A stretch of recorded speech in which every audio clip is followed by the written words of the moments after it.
Great!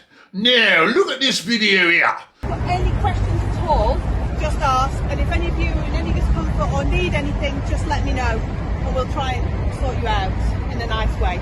Can't phrase that any worse, could I? But no, if you need any assistance at all, just let me know.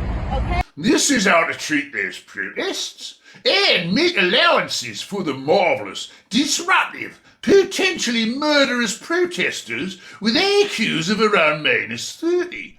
And at all times consult the police manual and follow its instructions to the letter.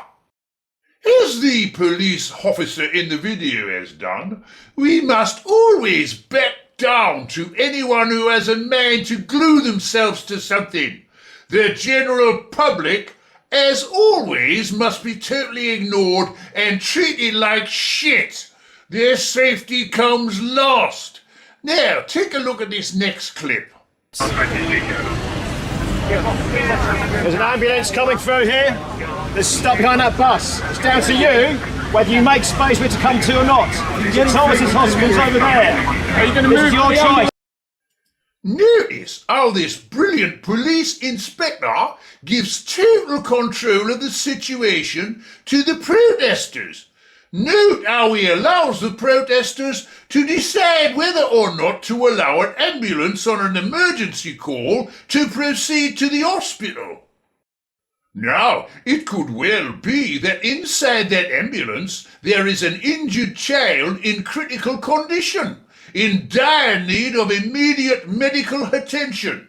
What would you do in that situation? Nothing. The child's life is worth nothing when compared to the whims of the protesters. Well done, Constable Dick. We must, as the magnificent inspector in this video would obviously do, allow that child to die in agony so as not to disrupt the disrupting protesters. If that were your child in that ambulance, near death and requiring immediate medical attention, you would have to let your child die.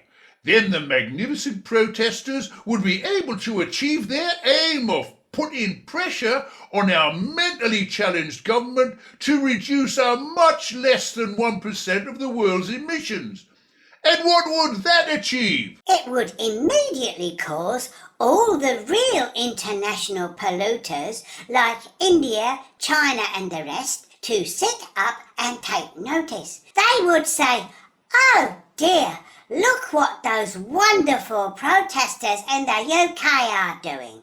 They have glued their bollocks to a bollard. We must immediately reduce our emissions, stop producing everything and consign our people to poverty. And then, because these wonderful protesters had glued their intrepid bollocks to a bollard, all the major polluters in the world would immediately stop all emissions. And the world would sigh in relief, and all wars would stop, and disease and poverty would vanish.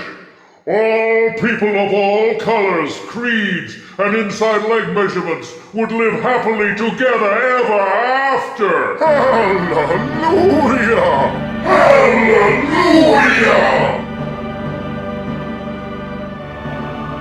And there we have it. So, if a police officer like this decides to let a bunch of protesters stop an ambulance carrying your critical injured child to hospital, it will have been well worth it when your child dies in agony. Hallelujah! Hallelujah!